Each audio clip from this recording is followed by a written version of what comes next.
চাই, তাদেরকে আমি কাউকে ছাড়বো না। বন্ধু, আমি তো আমাকে নিয়ে ভাবি না, আমি ভাবি আমার এই বোনটাকে নিয়ে।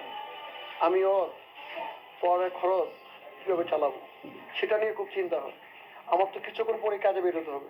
বন্ধু, আমি তো আছি, তুই কোনো টেনশন করিস না।